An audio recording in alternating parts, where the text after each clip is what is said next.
begin a news conference shortly following the NATO summit in Washington as calls grow for him to abandon his re-election bid. At least 14 Democrats have publicly called on him to step aside. Fox has told the meeting between Senate Democrats and Biden officials was just a fancy campaign pitch. It lacked campaign data, and it failed to ease worries, even among the president's most ardent supporters. Senator Peter Welch from Vermont is the only Senate Democrat demanding President Biden step aside. House Minority Leader Hakeem Jeffries said that problems with the president will not keep Democrats from winning the House.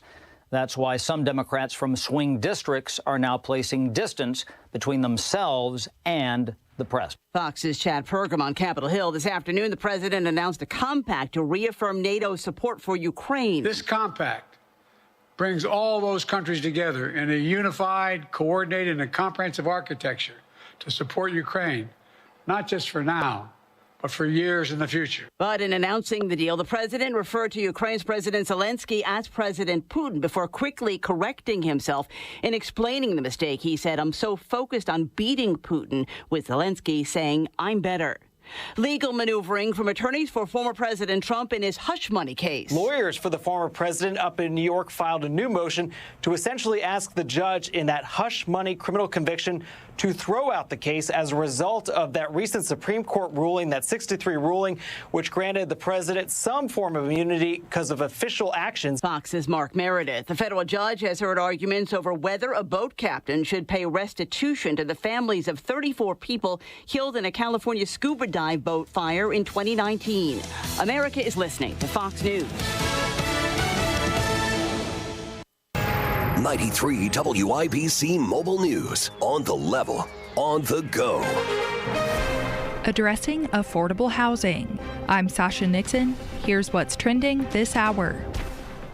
Affordable housing is all about putting a roof over the head of someone who needs it most. Donnie Burgess reports on new units in downtown Indianapolis. It took $12 million from 3 different partners, but the St. Lucas Lofts apartments are now ready for anyone needing a warm home. A representative of Inglewood CDC spoke Wednesday. When we opened the waiting list for this property, we had about 300 inquiries and applicants like that. The city of Indianapolis and CVS Health also chipped in. There's 48 units, with some specifically for young people who are homeless. Donnie Burgess, 93 WIBC Mobile News. And only American citizens should be able to vote in the U.S., says Indiana Congressman Jim Banks. He says there's a bill that passed through the House called the SAVE Act. Almost every single Democrat voted against it, again, because they want illegals to be able to vote in America. That's Banks in an interview with WIBC's Tony Katz. He believes passing this bill is important to safeguard the fairness of elections.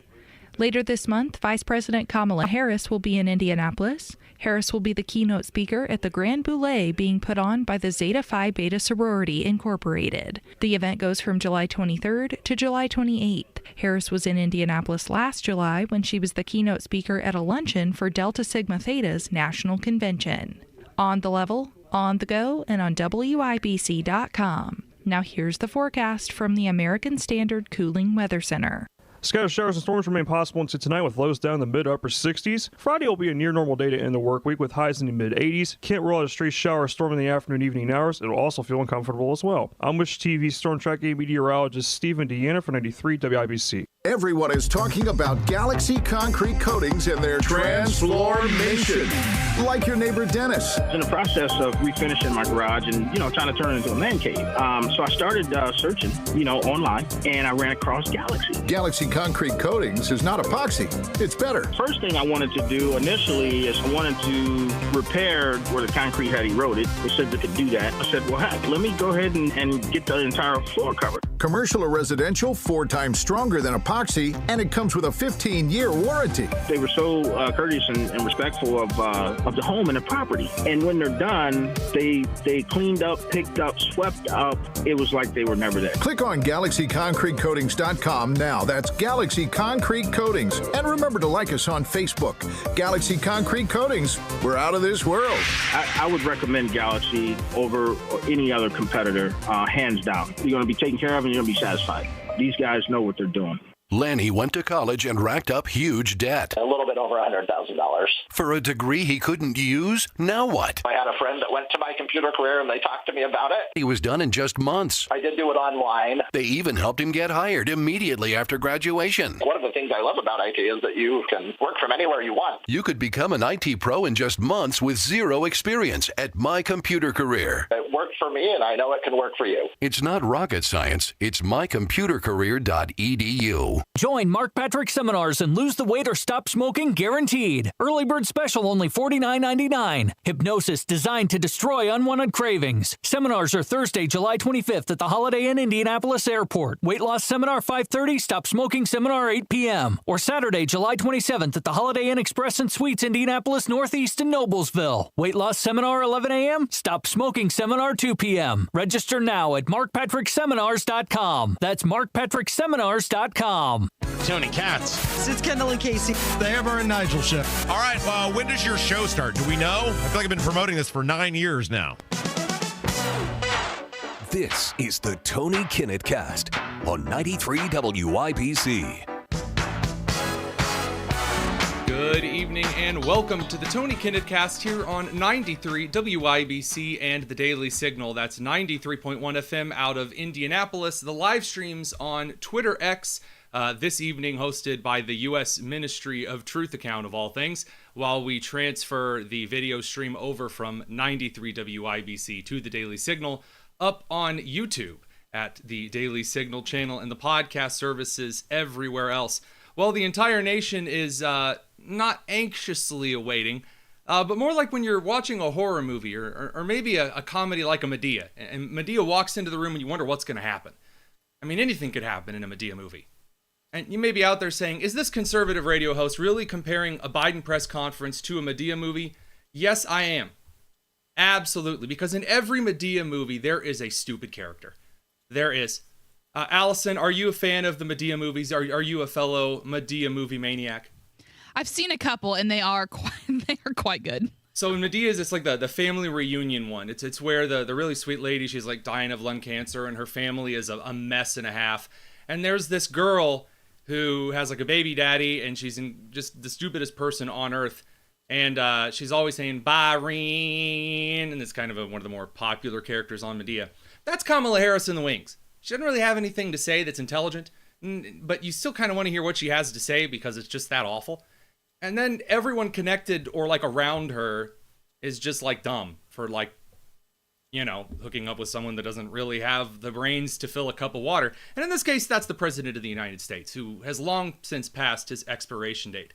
You know that the country is anticipating just unfathomably botulistic, decrepit, Oregon Trail disease levels of failure.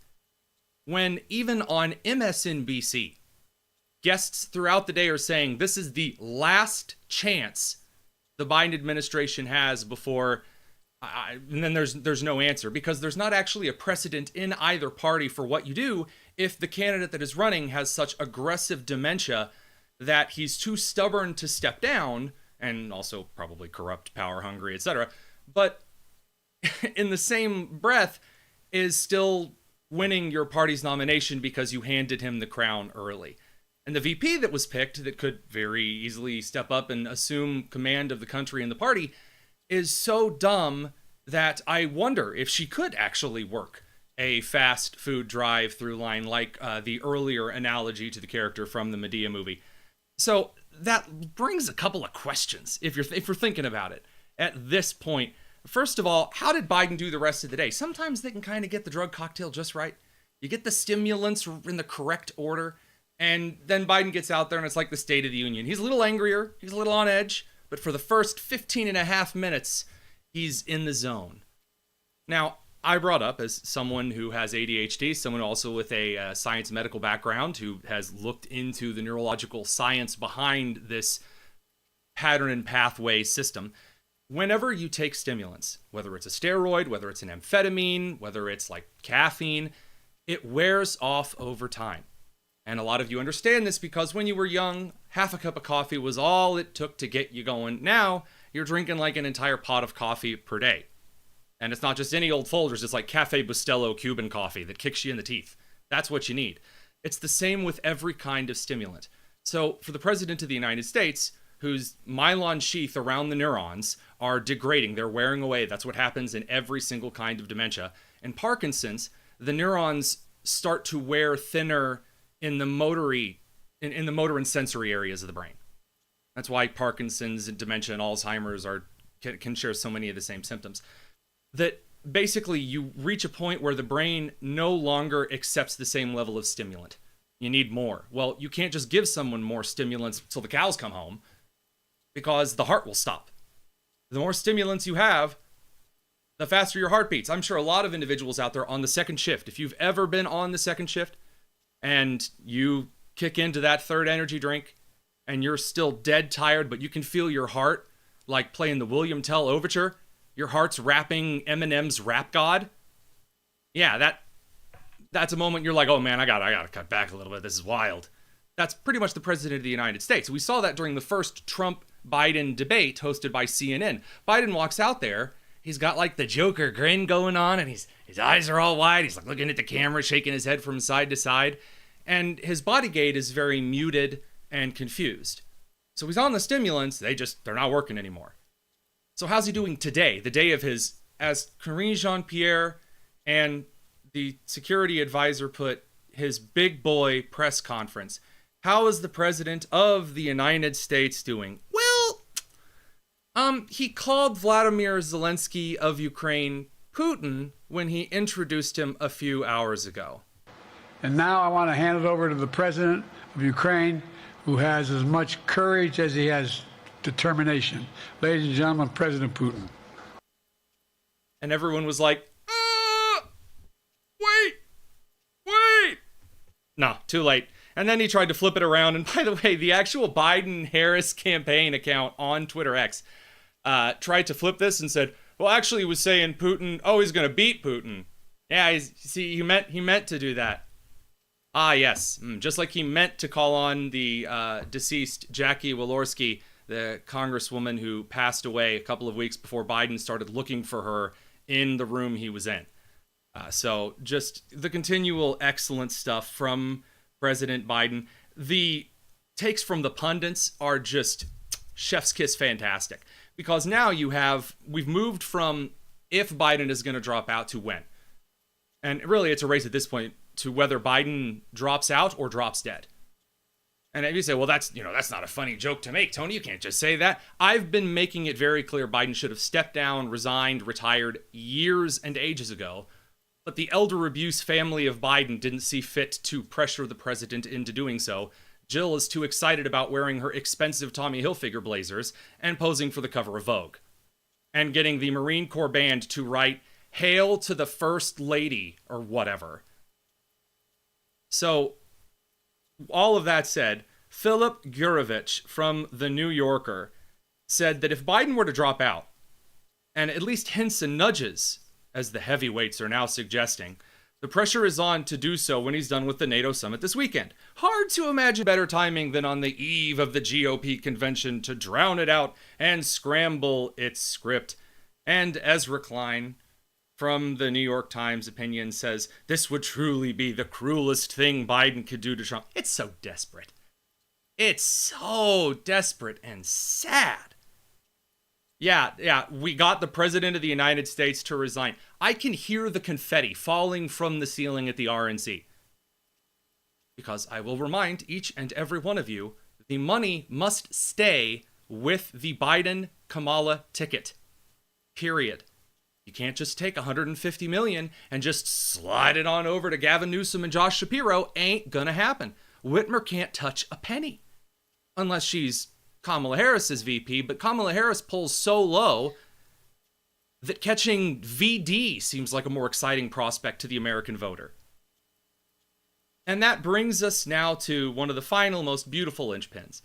That according to the Milwaukee Sentinel-Journal, famous, by the way, for getting really upset when Senator Ron Johnson comes on this show, they cited today that the Milwaukee radio station that Joe Biden went on and that the hosts later went on and said that they were given questions by the White House.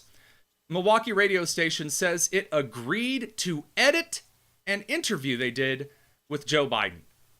So now that's where we are. I will remind you, and we'll talk about this later during Awful Tweets with Jerry Lopez if President Roomba doesn't waddle out during that segment, that Jen Psaki made a really huge deal when she was when she had just left from Biden's administration to go work at MSNBC, that campaigns didn't pressure media. Oh, no, not journalism-ling. No, not in this country. We're journalists. That means integrity, values, adjectives. And now here's the Biden campaign doing what, by the way, is probably one of the most egregious things that has been done in a presidential campaign for at least 25, 30 years. You almost start getting back into the original Watergate allegation territory. So, Civic Media, a Wisconsin-based progressive talk radio network, said on Thursday it had agreed to make two edits to an interview with President Joe Biden at the request of his campaign before the broadcast aired. A decision that the station felt fell short of, quote, journalistic interview standards. So Biden sounded really bad and terrible, and the Biden campaign flipped out and said, no, we can't let everyone know, as though it's some kind of a big secret that the president is dead. So up next, we're going to be talking about what the media seems to think is going to carry them through, Project 2025. I know now you've heard here about and everywhere else that, you know, Biden is really on this 2025 stuff because it's a Trump plot to destroy democracy. Well, we're going to, fact check it since no one actually reads it. Stick around. It's the Tony Kinnett Cast on 93 WIBC and the Daily Signal. Greetings from our agency, your Indiana Health Insurance Pros. And a thank you to our loyal customers for making our agency a national sales leader for the 7th straight year. We recently saved a family of 4 over $500 monthly when compared to their ACA plan. You know it's still Obamacare, right? We recently saved a 61-year-old retiring couple over $600 when compared to their COBRA plan. Breaking news. We are now able to offer health insurance to employer groups of all sizes with 2 of the largest insurers in the Midwest. We'll be here when you need us. Quoting my favorite president, what the heck do you have to lose? We can help. As always, God bless America, or at least what's left of her. Call Ron or Terry at 317-563-0868. That's 317-563-0868. Or go to rragency.org. That's rragency.org. A health plan managed and chosen by you, not the government. Texting enrolls you into recurring automated text messages. Consent not required to purchase. Message and data rates may apply. Hey, Dan, how you doing? Haven't seen you around the gym for a while. Yeah, I've really fallen off. Since I turned 40, I just don't get the results I used to get. Could be lower testosterone. Lower T? Yeah, I went through it a while back. Once you hit 40, your body has less free testosterone. I got Nugenix Total T, and it's made a huge difference for me. I've seen that ad on TV. Is it for real? Oh, yeah. The key ingredient is something called Tesnor, which helps boost free and total testosterone levels to help you trim up and stay lean. And it's made a difference for you? Man, I feel like I'm in my 20s again, at work, in the gym, and in the bedroom. Are they still giving out complimentary bottles for people to try it for themselves? Yeah, you just need to send them a text. Text LION to 42424 right now for your complimentary bottle of Nugenix Total T, the #1 selling testosterone booster at GNC. Plus, text now and we'll include a bottle of Nugenix Thermo, our most powerful fat incinerator ever, to help you get back into shape fast, absolutely free. Text LION to 42424. That's LION to 42424. Don't miss out. It's the largest Central Indiana gun and knife show this Saturday and Sunday at the Hancock County 4-H Fairgrounds in Greenfield, featuring the best dealers in the region in not just 1, but 2 buildings this Saturday and Sunday. Just $6 for adults. Kids 12 and under get in free. Must be 18 or accompanied by an adult. Buy, sell, trade. This Saturday, 9 a.m. to 5 p.m. and Sunday, 9 a.m. to 3 p.m. at the Hancock County 4-H Fairgrounds in Greenfield. For more info, visit centralindianagunshows.com. Hey, this is Pastor Micah Beckwith. And I'm Pastor Nathan Peternell. And we serve at Life Church, and we got a podcast that we wanted to tell you about called Jesus, Sex, and Politics. Yeah, you know all those things that the culture doesn't want to talk about that will scare you? Yeah, that's our bread and butter. We love it. We're going to equip you on how to defend conservative constitutional values based in God's Word in this podcast. So tune in to Jesus, Sex, and Politics. Wherever you get your podcasts. Hey, Pat Sullivan here, letting you know that Hope Plumbing is bringing back an amazing offer. For a limited time, Hope Plumbing will buy back your old water heater for $1,000 with the installation of a tankless water heater. So if having endless hot showers and saving money on your gas bill is on your summer to-do list, call my friends at Hope Plumbing and get your tankless water heater installed today. HopePlumbing.com. Before I was adopted, I felt alone. I felt nervous that I wouldn't have a family. I was getting older and older. I didn't think I was going to get adopted. With help from the Dave Thomas Foundation for Adoption, Lexi, Connor, and LaShawna now have a forever family and the foundation for a bright future. When I was adopted, it was like, wow, I get to settle, and this is permanent. After I was adopted, I felt happy. Adoption changed me for the better. I feel like I can be whoever I want to be. Every child deserves a safe, loving, and permanent home. Help the Dave Thomas Foundation for Adoption find forever families for children who have been lingering in foster care the longest. Learn more at davethomasfoundation.org. This is the Tony Kinnett Cast on 93 WIBC. Welcome back to the Tony Kinnett Cast here on 93 WIBC and the Daily Signal. I'm Tony Kinnett, and I'm sure you've heard all of the nonsense about Project 2025. Of course, that's all many are hearing about over on the legacy media because that's all they have to talk about. Certainly can't discuss all of the things that they have colluded in hiding over the last couple of years. So, you know, if we're going to talk about the conspiracy theories, the tinfoil around Project 2025, we're going to go to the source. And we're going to bring on Dr. Kevin Roberts from the Heritage Foundation. Sir, good evening. Thanks for having me, Tony. Love your show. Love everything you do. And it's a pleasure to be with you. So let's dig right into some of the basics. I mean, there's some good stuff here. I mean, as a former teacher and you as a former teacher, we love it when people make some kind of claims because we expect a source to back it up. You know, that's how we used to grade our kids' papers. You know, where's your source? Where's the text for it? And I got out the big honkin' mandate for leadership, and I looked through some of the claims, and I hope that, you know, we go through them, you know, because Media Matters is going to be watching this later. And so we ought to help them out and do a little fact checking ourselves. Does Project 2025 ban all Muslims from coming into the country?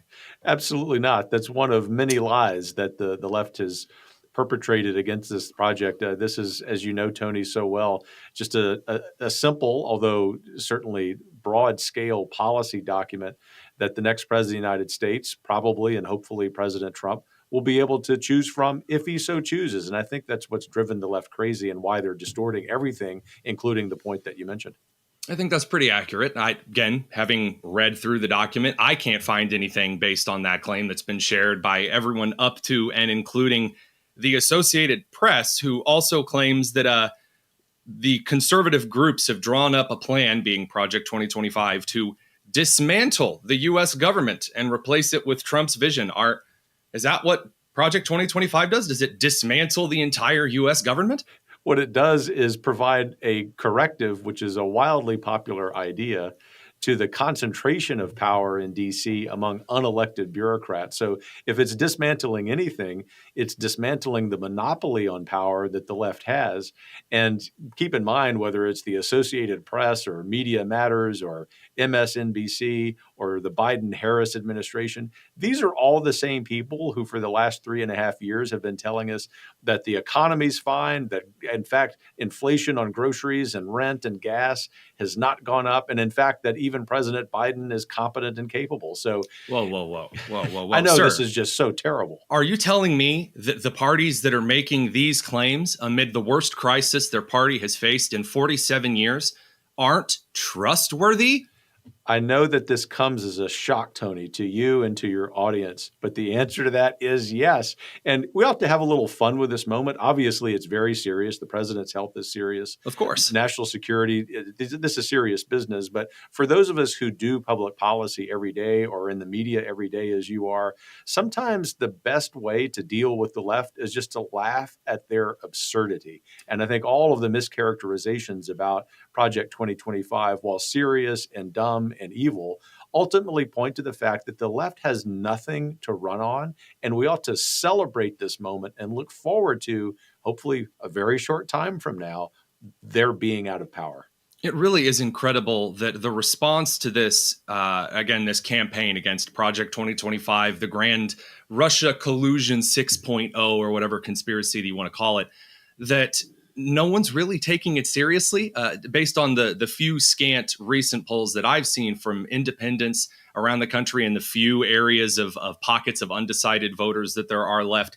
And again, one former teacher to another, you and I remember heaping scorn on silly behavior, not because, there was a moment where behavior demanded to be ignored or was trivial, but I personally think that there is indeed a time, referencing the book of Jonah, when the Lord looked down at Jonah throwing a fit and said, "Doest thou well to be angry?" And I get the same kind of feelings in this particular instance. For example, JoeBiden.com/Project 2025, just living rent-free in the heads of the left-leaning establishment here. He says that Trump allies' 920-page plan to give Trump more power over your daily life. And then a lot of other claims. I've also seen this plan mentions Trump just hundreds of times. Tell me, was this plan crafted just for Donald Trump? Absolutely not. Obviously, if President Trump wins, which we're hoping that he does from a policy standpoint, given his track record in his first term as president, then he's the boss. He gets to choose if he uses this plan. But this is a plan that has been updated every 4 years since Ronald Reagan's election in 1980. And what's great about this plan is that it covers every policy issue. It has involved over 110 conservative organizations, and it's been candidate agnostic because that's how we have to operate as a nonpartisan nonprofit. We're unabashedly conservative in terms of our ideology and philosophy, as you know, but we're not beholden to any party or to any candidate. Literally, Tony, we have offered briefings on Project 2025 over the last 18 months to every major candidate for the presidency on both sides of the aisle. And I think that to sum up here about the importance of this, what has driven the left crazy is that the political center-right has never been this organized. We've never been this unified. And if we look at President Trump's official Agenda 47, which is excellent, or the Republican Party's platform, which at least in political terms, I think is very effective and excellent. President Trump had a direct hand in that. Or if you look at the priorities of Project 2025, the overlap on that Venn diagram are all of the priority issues that the American people care about. We're totally over the target on the center-right in the United States, and I think that's what's got the left running scared. We ought to celebrate. On with Dr. Kevin Roberts from the Heritage Foundation, just going through a few of these wilder claims. I know that you've been going on a lot of shows. People have been taking a lot of your perspective on the media frenzy, at least the generated media frenzy over Project 2025. Just as a quick point here, because again, just opening up the book and seeing what's inside, the claim that Trump is mentioned hundreds of times. Looking through, it seems that every time Trump is mentioned in this book, it's just citing precedent under prior administrations. Obama's mentioned in here, Bush is mentioned in here, Clinton, Reagan. For example, on page 495, it says that the Department of Health and Human Services should restore, and then it talks about several guidance. It's just a conservative policy suggestion. And right underneath it says, in 2020, the Trump administration's OCR published regulations, it's just citing precedent. And then underneath, a rude awakening when Putin invaded Ukraine. Some of the oldest and deepest fears in Europe roared back to life because once again, a murderous madman was on the march. But this time, no one cowered in appeasement, especially the United States. We collected intelligence that Russia was planning to invade Ukraine months before the invasion. I directed the intelligence community to be a significant amount of intelligence be declassified so I could start building an international coalition to oppose the invasion. Then in February, some of you remember, I warned the world that the invasion was imminent. I rallied a coalition of 50 nations from Europe to Asia to help Ukraine defend itself. Many foreign policy experts thought, as Putin amassed Russian forces just 100 miles north of Kyiv, the capital of Ukraine, but Putin thought it was the mother home of Russia. What on The earth? capital would fall in less than a week. But the Ukrainian people, backed by a coalition to help build, stopped them. Today, Kyiv still stands, and NATO stands stronger than it has ever been.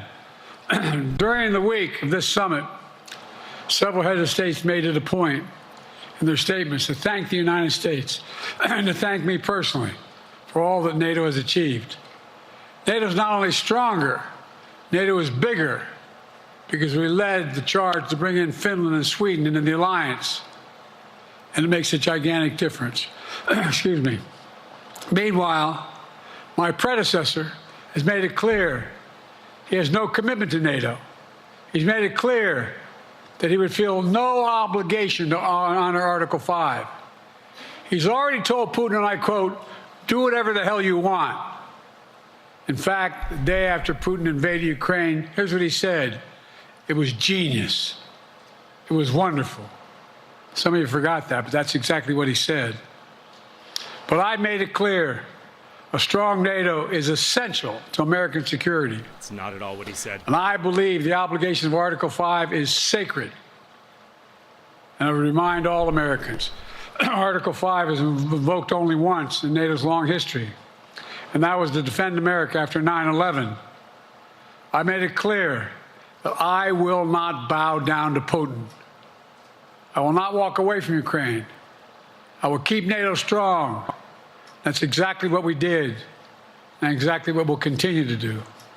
Now, the future of American policy is up to the American people. This is much more than a political question. It's more than that. It's a national security issue. Don't reduce this to the usual testament that people talk about, issues of being a political campaign. It's far too important. It's about the world we live in for decades to come. Every American must ask herself or himself, is the world safer with NATO? Are you safer? Is your family safer? I believe the American people know the answer to all those questions is yes. And I believe There were only the two American people questions. understand that America is stronger because of our alliances. I believe the American consensus from Truman to Reagan to me still holds today. America cannot retreat from the world. Truman, We must Reagan, lead the world. Biden. We're an indispensable nation, as Madeleine Albright wrote. Now let me turn to three other key issues. Just this morning, we had a great economic report showing inflation is down. Overall prices fell last month. Core inflation is the lowest it's been in 3 years. Prices are falling for cars, appliances, and airfares. Grocery prices have fallen since the start of the year. We're going to keep working to take down corporate greed to bring those prices down further. Oh, honey. Meanwhile, Honey. Trump's calling for a 10% tariff on everything Americans buy, including food from overseas, vegetables, and other necessities. And economists tell us Yes. that would cost the average American working family another $2,500 a year. It's a tax of $2,500 a year. $2,500 in vegetables. Our efforts to secure the border, southern border, is working. After That's why Trump he killed the sued bipartisan Texas. effort to secure the border, Republicans and Democrats had worked on, because he thought it would benefit me and make him a loser, Republicans walked away. So I took executive action last month. As a consequence, working with Mexico, border encounters have gone down over 50%. That's The not current level is lower today than when Trump left office. That's also Third, not true. For months, the United States has been working to secure a ceasefire in Gaza, to bring the hostages home, to create a path for peace and stability in the Middle East. He never mentions the American 6 weeks hostages. ago, I laid out a detailed plan in writing. It was endorsed by the UN Security Council, He claimed the Israel G7. wrote it. They said he was lying. That framework is now agreed on by both Israel and Hamas. That's also not So I true. sent my team to the region to hammer out the details. These are difficult, complex issues There's still gaps to close. We're making progress. He's not making progress. The trend is positive. And I'm determined to get this deal done and bring an end to this war, which should end now. Let me conclude where I began. We're the United States of America. We are the indispensable nation. Our leadership matters. Our partnerships matter. This moment matters. We must rise to meet it. With that, I'll take your questions. I've been given a list of people to call on here. There it is. Reuters, Jeff Mason. There's the list. Mr. President, your political future has hung over the NATO summit a little bit this week.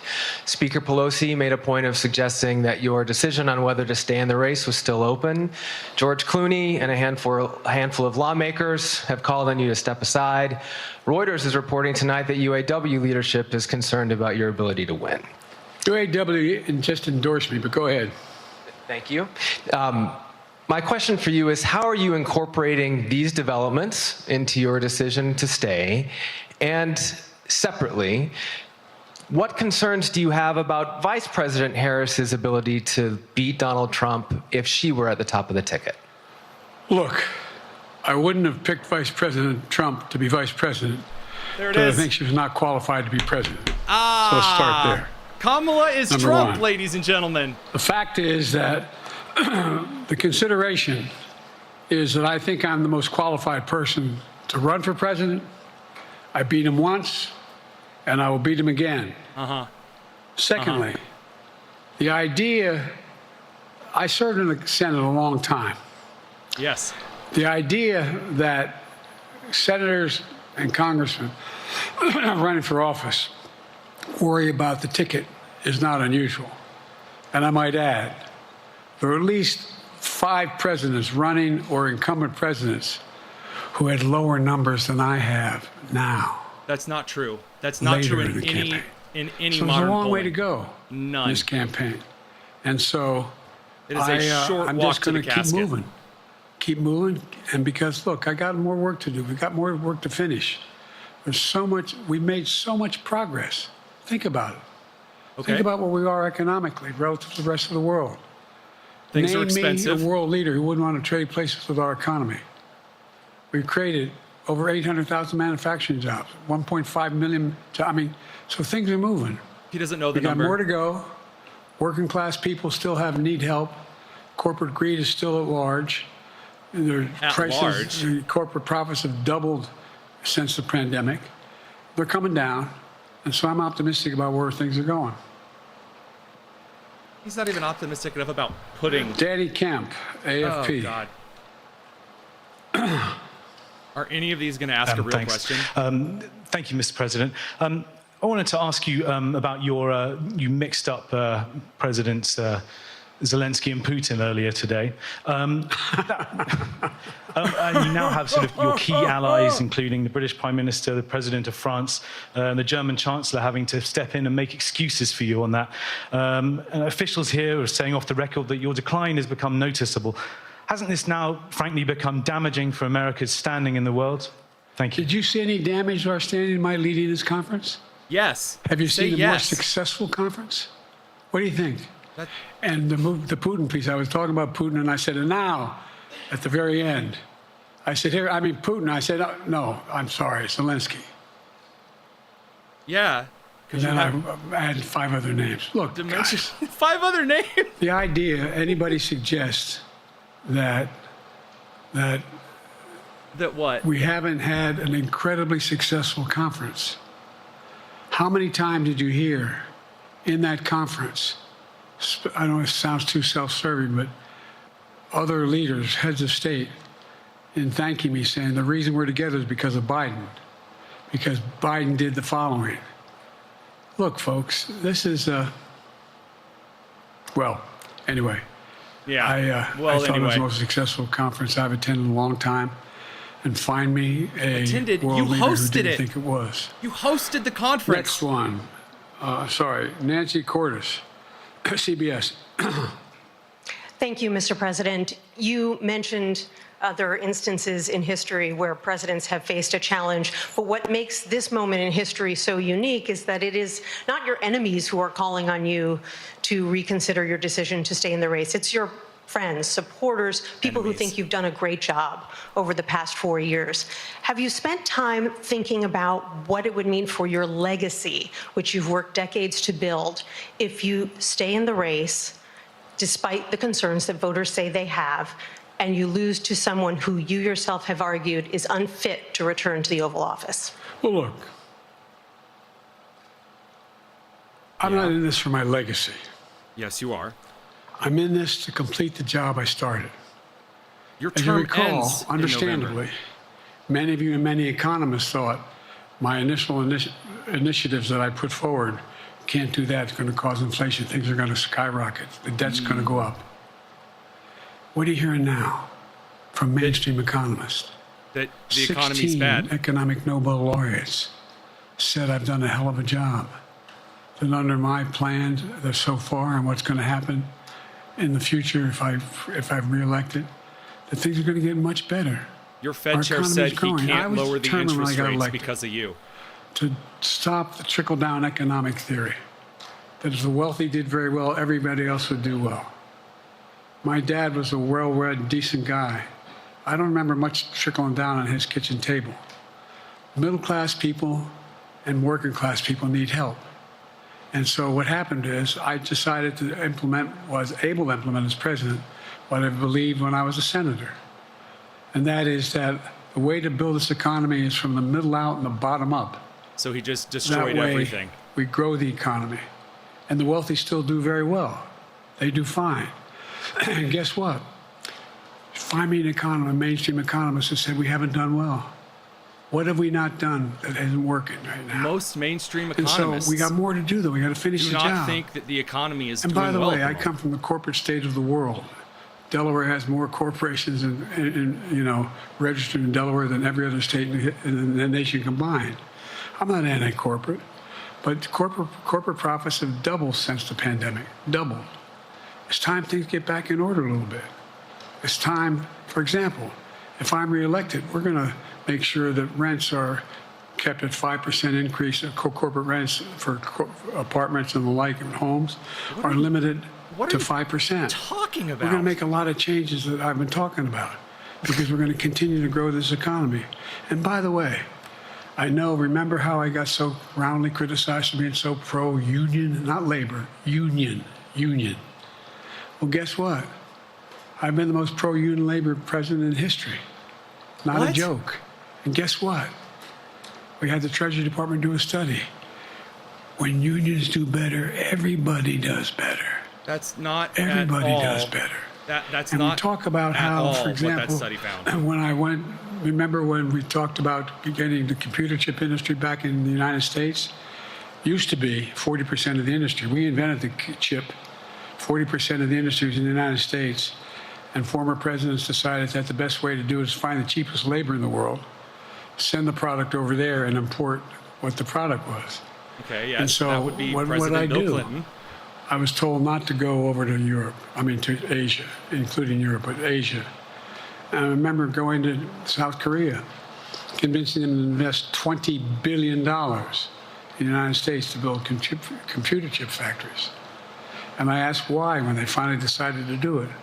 And the answer was because you have the safest economy in the world and you have the best workers in the world. The safest economy So in the the whole world? idea here is What? we've invested, there's over $50 billion in investment in computer chip manufacturing just coming into being. None of you thought that would happen. None of you thought that would happen. But it's happening. Who are you yelling It's at, happening. you crazy It's old going to grow man? economies. All through, and by the way, red states and blue states. Matter of fact, there's as much in red states as blue states. I've made no distinction. As much so my what? generic point is that the idea that we can't continue to build and grow the economy, make it fairer. And like I said, from my standpoint, when the middle class does well, that's when the whole economy grows. The poor have a shot, the wealthy do well, but the wealthy got to start paying their taxes. As a follow-up, sir, you mentioned that your Vice President Kamala Harris would be ready to serve on day one. Can you elaborate on that? What is it about her attributes and her accomplishments over the last 4 years that make her ready to serve on day one if necessary? First of all, the way she's handled the issue of freedom of women's bodies to have control over their bodies. Secondly, her ability to handle almost any issue on the board. This was a hell of a prosecutor. She was a first-rate person, and in the Senate, she was really good. I wouldn't have picked her unless I thought she was qualified to be president. She handles abortion. From the very beginning. Number 2. I made no bones about that. Everything else. She is qualified to be president. That's why I picked her. Oh, Lord. Felicia Schwartz, Financial Times. Thank you, Mr. President.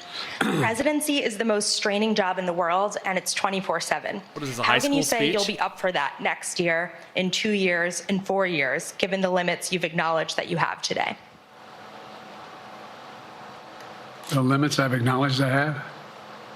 There's been reporting that you've acknowledged that you need to go to bed earlier and your evening around 8. That's not true. Look, what I said was, instead of my every day starting at 7 and going to bed at midnight, it'd be smarter for me to pace myself a little more. And I said, for example, the 8, 7, 6 stuff, Because instead you're of too starting a old for the fundraiser at job. 9 o'clock, start at 8 o'clock. People get to go home by 10 o'clock. That's what I'm talking about. I'm not You and I talking both know about. there's not And if gonna you be looked at my fact checks schedule of this since I made that stupid mistake in the campaign in the debate, I mean, my schedule has been full bore. I've done. Where's Trump been? Riding around in his golf cart, filling out his scorecard before he hits the ball. He's not the president right now. He's done virtually nothing. He's not the president. What is he supposed And to do? I don't know how many. Don't hold me to it. Roughly 20 major events. Someone with thousands of people showing up. He's leading you in the polls by tens so, of points. I just think it's better. I always have an inclination, whether I was playing sports or doing politics, just to keep going, not stop. I just got to pace myself a little more. Pace myself. And the next debate, I'm not going to be traveling into 15 time zones a week before. Anyway, that's what it was about. That's what it was about. And by the way, even with that, I love my staff, but they add things all the time. At the very end. Yeah, catching hell from my slamming wife. your staff, ladies and gentlemen. Anyway.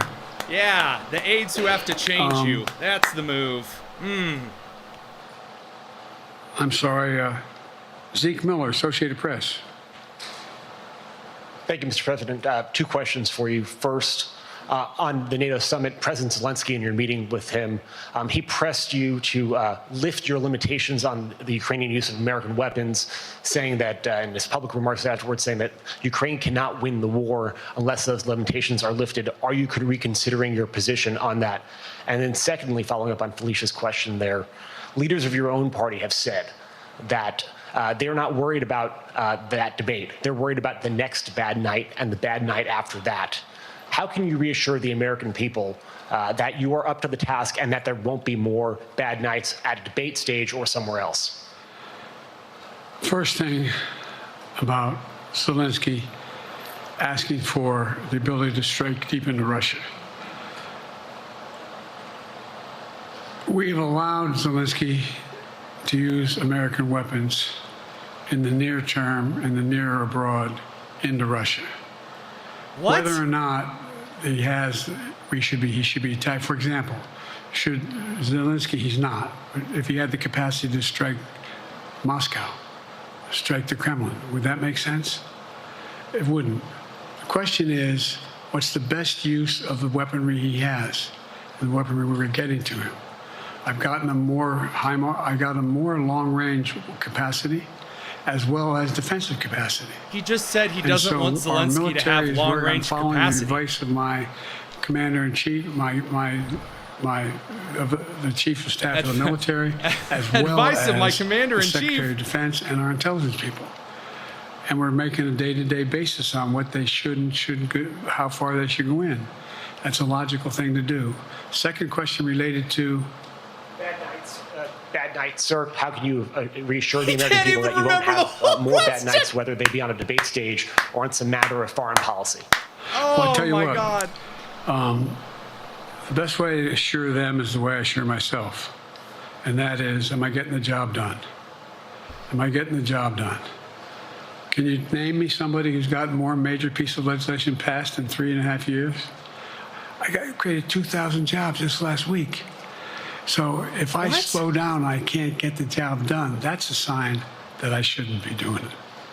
But there's no indication of that yet. None. None? Who do I got here?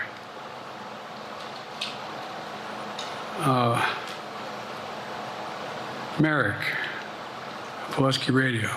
Merrick Garland. Thank you, Mr. President. How are you? I'm well. The elections in the US have consequences around the world. You have pretty high standing in Europe. I just asked President Macron about you, and he said we are happy to have him as the President of the United States. But there is a concern. Many people in Poland and across Europe are worried that the former president may win the election. And there's a lot of concern that Donald Trump may weaken NATO, stop supporting Ukraine, or push Ukraine to give up territories to Russia. They're correct. And yourself was warning just 2 minutes ago about it. So my question is, do you think that Europe will be left on its own if Donald Trump wins the election? And what's your advice to European leaders to prepare for possible US disengagement? Well, look, I think, how can I say this without sounding too self-serving? I'm not having any of my European allies come up to me and say, Joe, don't run. What I hear them say is, you've got to win. You can't let this guy come forward. What? It'd be a disaster. Can't let him come forward. It'd be a disaster. I mean, I think he said in one of his rallies, don't hold me to this, recently, where NATO, I just learned about NATO or something to that effect. Foreign policy has never been his strong point. And he seems to have an affinity to people who are authoritarian. That worries, as I tell you from Poland, that worries Europe. That worries Poland. And nobody, including the people of Poland, think that if he wins in Ukraine, he's going to stop in Ukraine, that that's going to be the end of it. And so what I can say is, I think I'm the best qualified person to do the job, to make sure that Ukraine does not fall, that Ukraine succeeds, that the European alliance stays strong. You may recall, no one was talking about Finland joining NATO. I remember talking to Putin right after we got elected in Geneva, and he was talking about what we should do. We couldn't be in Eastern Europe, et cetera. And I said, you're looking for the Finlandization of Ukraine, as you're going to get the NATOization of Finland. And about 4 weeks later, I got a call. That's not true. Probably 5 months later, from the president of Finland, could he come and see me?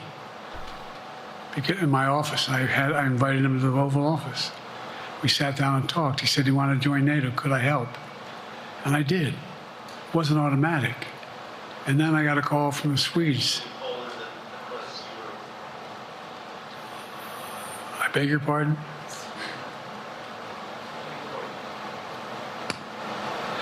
And so Finland... They don't want to give that guy the microphone. 800-mile border is a significant... And they were already allies, but they weren't part of NATO. Oh, my gosh. I think you heard, maybe, I can't recall whether he said it publicly in a closed meeting, but he wouldn't mind being repeated.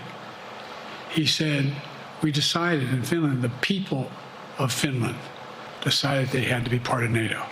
It was in our interest because of the joint ability to be together, to dissuade any attack on Finland. And the same thing with Sweden. It took a lot of selling to some folks, particularly in Turkey and other places, to agree to the expansion. But it expanded. And we're a hell of a lot stronger because of it. We're more secure because of it. And by the way, I was able to get 50 other nations, 50, to support Ukraine. 50.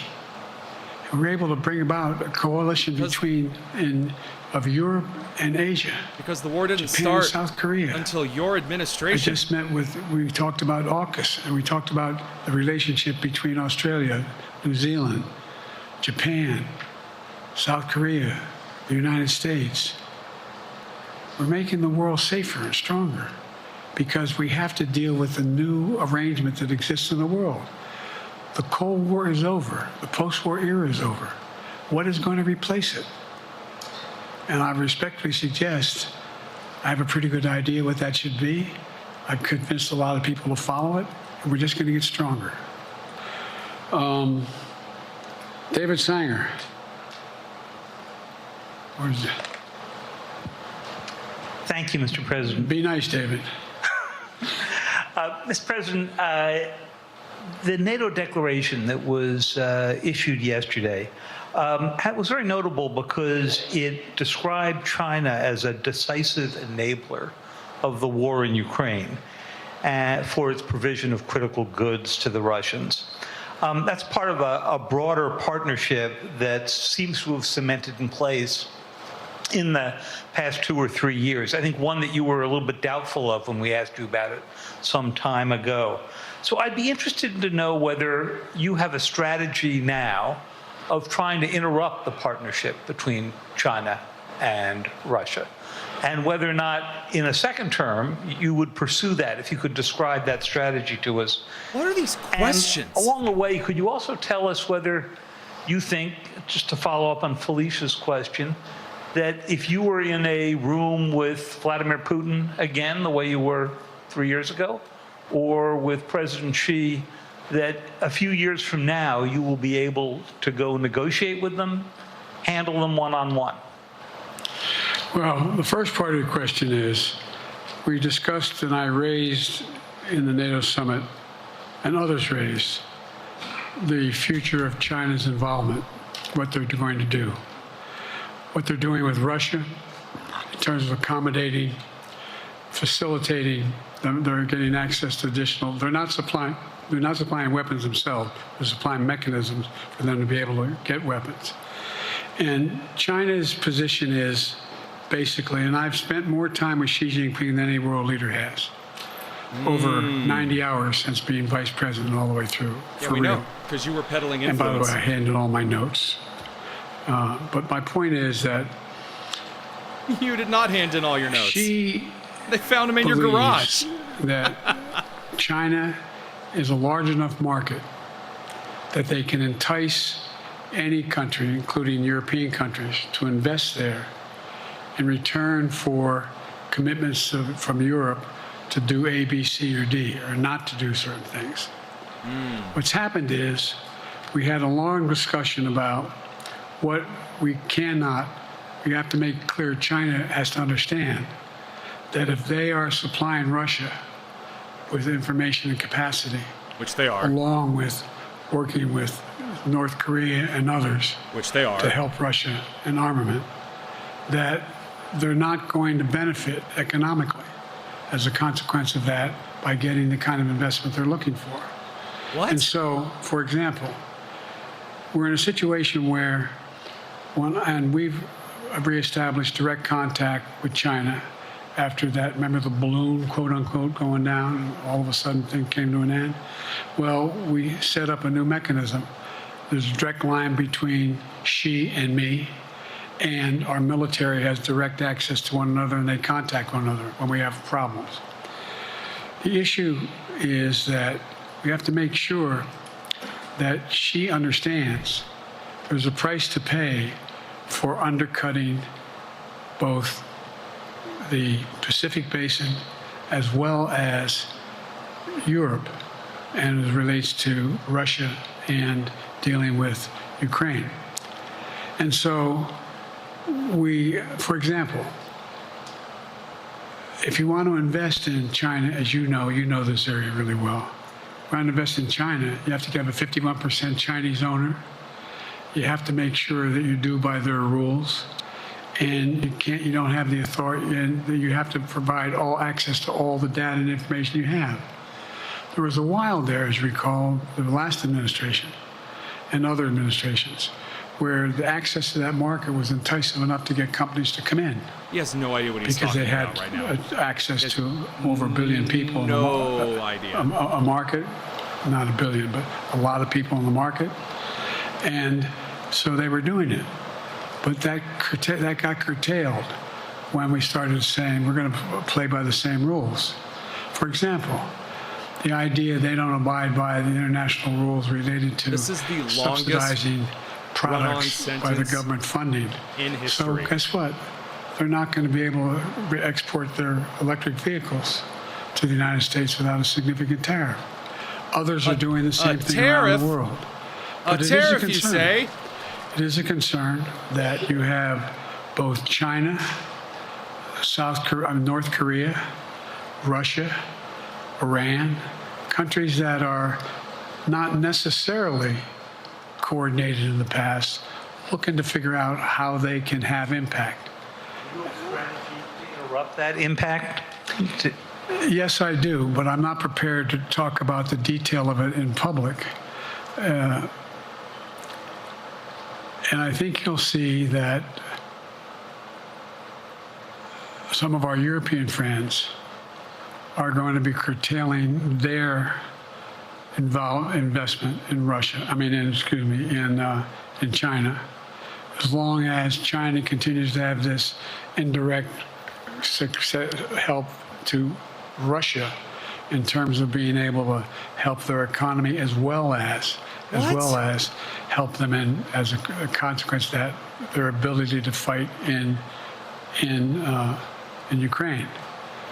The other thing that we talked a lot about is that, and I raised it, and I didn't hear any.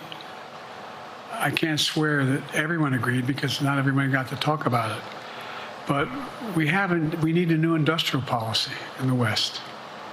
For example, we talked about how both the EU as well as NATO has to be able to begin to build their own munition capacity, has to be able to generate their own capacity to provide for weapons and the ability to, it came as a surprise to some of us how we had fallen behind in the West in terms of the ability to construct new material, new weaponry, new everything from vehicles to weapon systems. What are you talking about? According to one of the things who? that came out of this was we're going to be meeting again with a number of my colleagues, my European colleagues, is what do we do to increase the capacity of the West, particularly in Europe and Japan, to be able to generate the kind of ability to produce their own weapon systems. Your Green New Deal is preventing them from spending money on their own militaries. It's what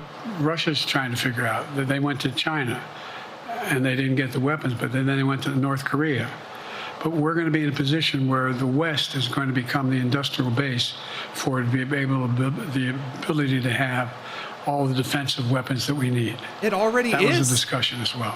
That's already a thing. I'm not sure you answered on whether you would be ready to go deal with Putin and Xi 2 or 3 years from now. I'm ready to deal with them now and 3 years from now. Look,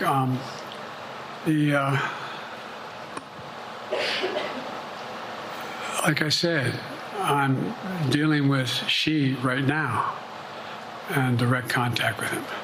I have no good reason to talk to Putin right now. There's not much that he is prepared to do in terms of accommodating any change in his behavior. But there isn't any world leader I'm not prepared to deal with. But you mixed up the presidents of Mexico and Egypt. Is Putin ready to talk? I'm not ready to talk to Putin unless Putin's ready to change his behavior. You introduced Putin to the NATO conference today. Putin's got a problem. First of all, in this war that he is supposedly have won, and by the way, I think, don't hold me to the exact number, but I think that Russia had 17.3% of Ukraine that they've conquered. Now it's 17.4. I mean, in terms of percentage of territory. They've not been very successful. They've caused horrible damage, loss of life, but they've also lost over 350,000 troops, military, killed or wounded. What? They have over 1 million people, about? particularly young people with technical capability, leaving Russia because they see no future there. They've got a problem.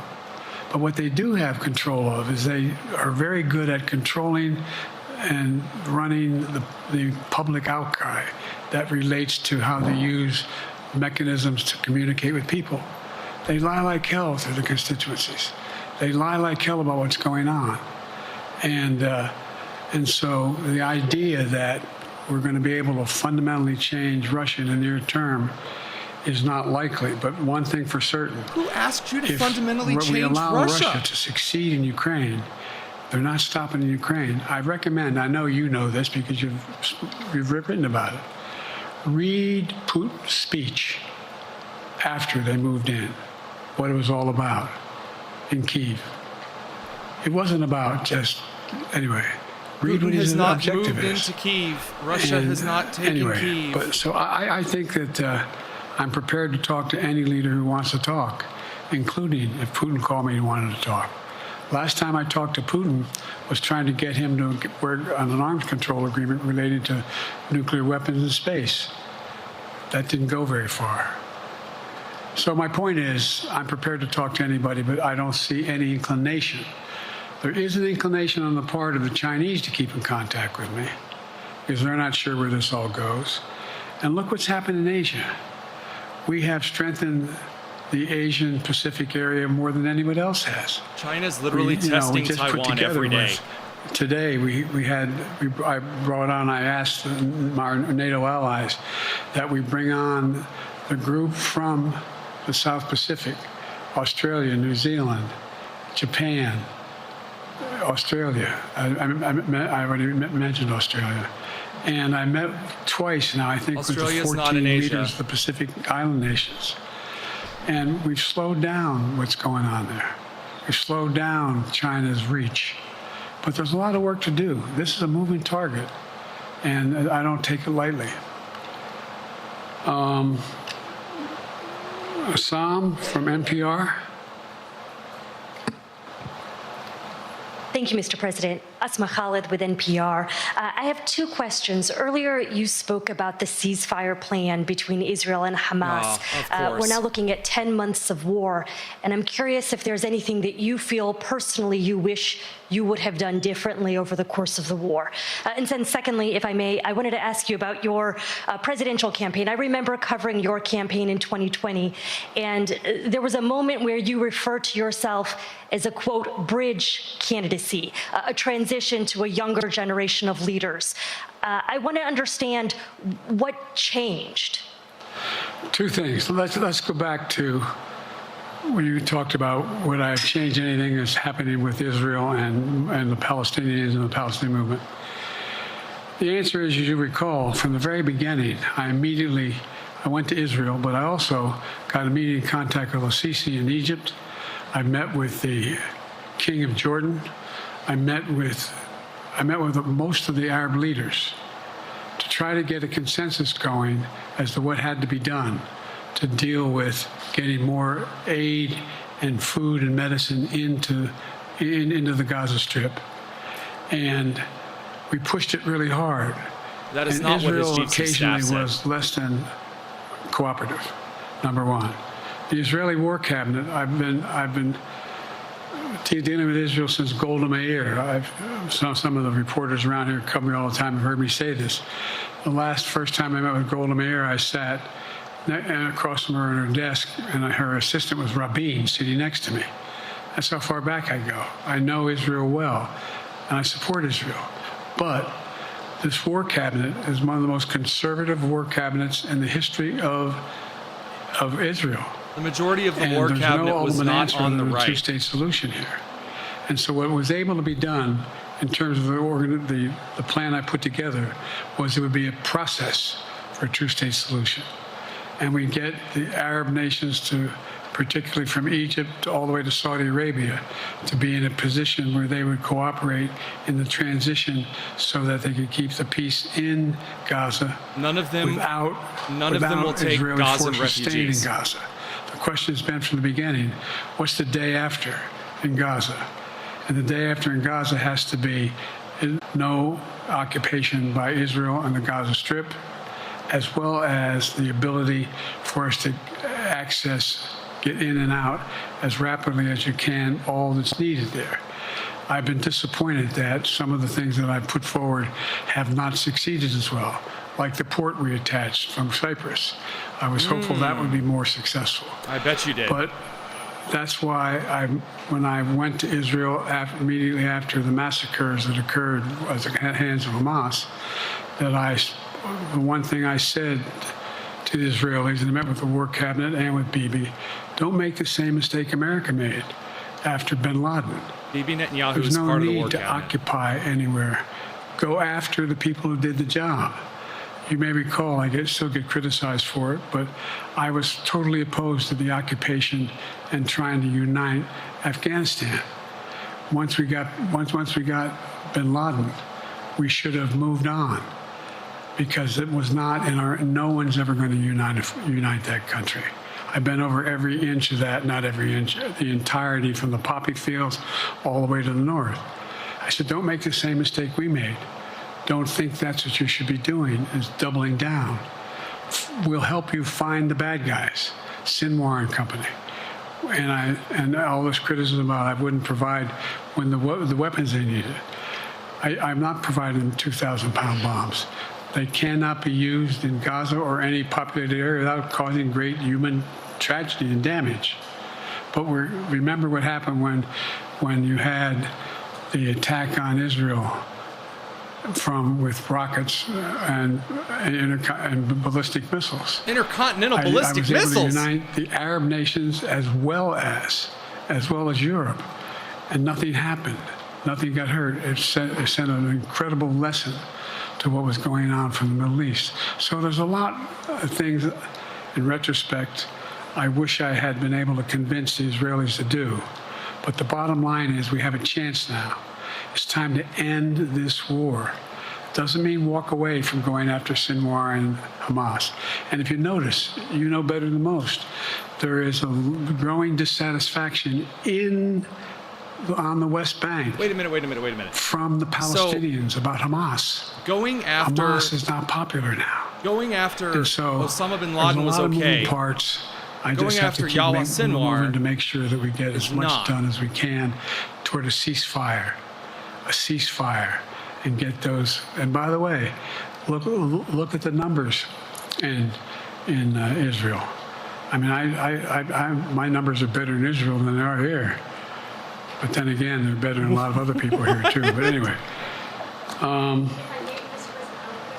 Bridge candidacy in 2020. You referred to yourself as being a bridge candidate for a younger, fresher generation of Democratic leaders, and I wanted to know what changed. What changed was the gravity of the situation I inherited in terms of the economy, our foreign policy, and domestic division. And I think, I won't put words in anybody's mouth. Most presidential historians give me credit for having accomplished more than most any president since Johnson and maybe before that to get major pieces of legislation passed. And what I realized was my long time in the Senate had equipped me to have the wisdom to know how to deal with the Congress to get things done. We got more major legislation passed that no one thought would happen. And I want to finish it, to get that finished.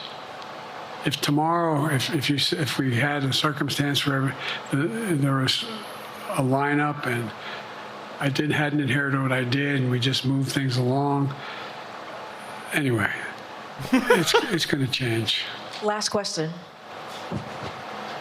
Haley Bull Scripps. Or no, Josh Weingrove. I'm sorry. What? Was the next one. I'll do 2 more questions. Thank you, Mr. President. Many of your colleagues, Democrats on the Hill, are watching tonight as they assess what they want to say about your candidacy. I'm wondering how you're thinking of this right now. It seems like your answer is clear, but they're watching how things go tonight, tomorrow in Michigan, next week in Texas and Nevada. Are you thinking that way about how the next week or 2 goes would inform you? Am I using that way, you say? Are you thinking that way about how the next 2 weeks go? Will that affect your decision, or are you fully determined on running in November as the party's nominee? I'm determined on running, but I think it's important that I allay fears by let them see me out there. Let me see them out. For the longest time it was, Biden's not prepared to sit with us unscripted. Biden's not prepared to, anyway. Yeah, and anyway. So what I'm doing is, and I've been doing, I think we've done over 20 major events from Wisconsin to North Carolina to demonstrate that I'm going out in the areas where we think we can win, where we can persuade people to move our way, or people are already there. And here, look, the other thing is, we have the most extensive campaign organization of anybody's had in a long, long time. We have well over 1,000 volunteers knocking on doors, making phone calls, making tens of thousands of phone calls. 1,000 volunteers? I forget exactly how many. I want to cite a number and then find out I'm off. But we have scores of headquarters in all the toss-up states. We're organized. We're moving. And that's awful hard to replace in the near term. And here's the other thing. I was in the Senate a long time. Very proud of what I've done in the Senate. I was chairman of the Foreign Relations Committee for a long time, and I was chairman or ranking member and chairman of the Judiciary Committee. I'm going to be going down to the Johnson Library. I'm going to be going around, to the library, making a case of the things that I think we have to finish. All right. And how we can't afford to lose what we've done or backslide on civil rights, civil liberties, women's rights. There's that little button we have. Control guns, not girls. I mean, the idea. That's the first anyone has heard that slogan. We're sitting around. More children are killed by a bullet than any other cause of death. The United States of America. What the hell are we doing? What are we doing? What are you doing? We got a candidate saying, promise the NRA, don't worry, I'm not going to do anything. I'm not going to do anything. You got a Supreme Court that is what you might call the most conservative court in American history. This is ridiculous. That's not true at all. There's so much we can do still. And I'm determined to get it done. It's about freedom. It's about freedom. By the way, I'll end this. Well, I'm not going to do that. Haley has to come up too. But I remember I made a speech on democracy in Philadelphia at Independence Hall. And I'm not being critical, just observing. The bulk of the press said, what the hell is he talking about that for? Democracy. You did. Democracy's not an issue. Democracy's not an issue. He's going after his political polling data showed 60% of the people knew I was right, thought I was right. I'm not asking you a question. You don't have to answer, obviously. But do you think our democracy is under siege based on this court? Do you think democracy is under siege based on Project 2025? Do you think he means what he says when he says he's going to do away with the civil service, eliminate the Department of Education, make sure? I mean, we've never been here before. And that's the other reason why you say, hand off to another generation. I've got to finish this job. I've got to finish this job because there's so much at stake. We've had some discussions over the past few days with your press secretary about the question of health exams. And you said you take a cognitive test every day in this job. Are you open to taking another physical or test before the election? Governor Whitmer of Michigan, for instance, said it wouldn't hurt to take a test. Well, look, two things. One, I've taken 3 significant and intense neurological exams by a neurologist. In each case, as recently as February. And they say I'm in good shape. Show us the report then. Although I do have a little problem with my left foot because it's not as sensitive because I broke my foot and didn't wear the boot. But I'm good. I'm tested every single day about my neurological capacity to do decisions I make every day. You talk to my staff, all of you talk to my staff. Sometimes my staff talks a lot.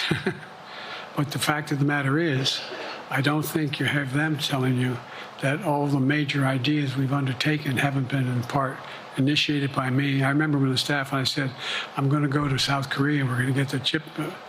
What are you doing? I'm going to get Japan and Korea back together again after essentially having hostilities toward one another since the end of World War II. Going to unite Japan and North Korea. You know, the only thing age does is help you with it. Creates a little bit of wisdom if you pay attention. And so the point I'm making is, I think it's important that if the neurologist tells me he thinks I need another exam, and by the way, I've laid every bit of the record out. Hadn't hidden a thing.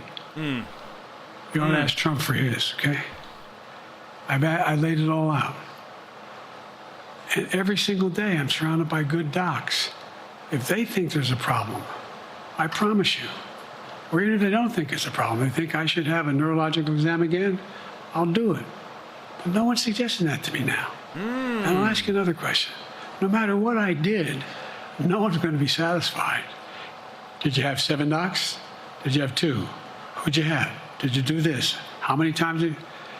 So I am not opposed if my doctors tell me I should have another neurological exam, I'll do it. But that's where I am. Haley Bull, Scripps. Literally, Thank you, Mr. Green President. said last question. You said you're 2 making questions decisions ago. on a day-to-day basis when it comes to support for Ukraine. Does that mean you have not closed the door on further considering lifting restrictions for U.S.-made weapons inside Russia? And if I may, your convention is coming up where your delegates are pledged to make you the official nominee. If they have second thoughts, are they free to vote their conscience? Obviously, they're free to do whatever they want, but I get overwhelming support. Overwhelming support. I won, I forget how many votes I won in the primary. We know. Overwhelming. And so tomorrow, if all of a sudden I show up at the convention, everybody says, we want somebody else, that's the democratic process. It's not going to happen. Even if that means they vote for someone else? Sure. Look. Sure. I'll give the election to Trump.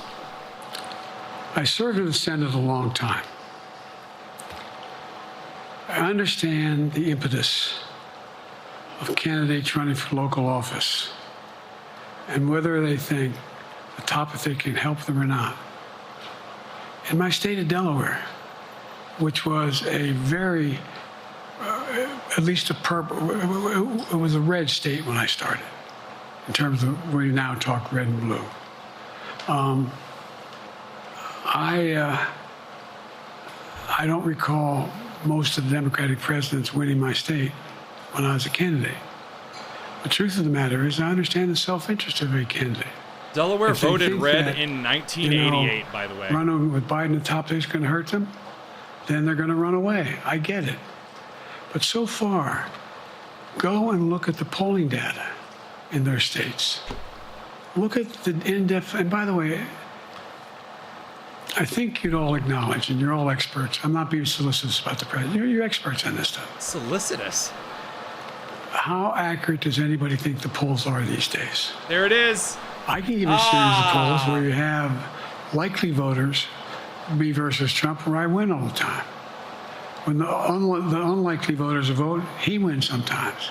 The bottom line is all the polling data right now, which I think is premature because the campaign really hasn't even started. I mean, it hadn't started in earnest yet. Most of the time, it doesn't start till after September, after Labor Day. So a lot can happen. But I think I'm the best I believe I'm the best qualified to govern. And I think I'm the best qualified to win. But there are other people who could beat Trump too. But it's awful start from scratch. And, we talk about, money raised. We're not doing bad. We got about $220 million in the bank. We're doing well. So with that, you have any want to follow up on any of that you just asked me? Yes. You earlier explained confidence in your vice president. Yes. If your team came back and showed you data that she would fare better against former President Donald Trump, would you reconsider your decision to stay in the race? No, unless they came back and said, there's no way you can win. Me. No one's saying that. No poll says that.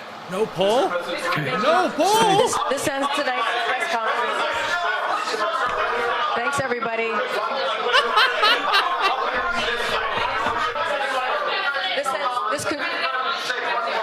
This concludes. Respectfully, earlier you misspoke in your opening answer. You referred to Vice President Harris as Vice President Trump. Right now, Donald Trump is using that to mock your age and your memory. How do you combat that criticism from tonight? Listen to him. This concludes tonight's press conference. Thank you, everybody. Oh, yes, Thanks, listen everyone. to him. Wow, that was President Joe Biden wrapping up. Was that wait a minute, was that the White House had the CNN feed up and going there? Is that what we caught there at the end? Well, my goodness, what a special time. Thank you very much for tuning in. We'll be back with you tomorrow. That was a very, very special time indeed. Oh, dear sweet heavens. What a present if you're on the right. We'll be back a little bit tomorrow. This is the Tony Kinnett cast over here on 93 WIBC and the Daily Signal. So to say that you don't know, no, you knew. And it's crazy that we're at this point where it's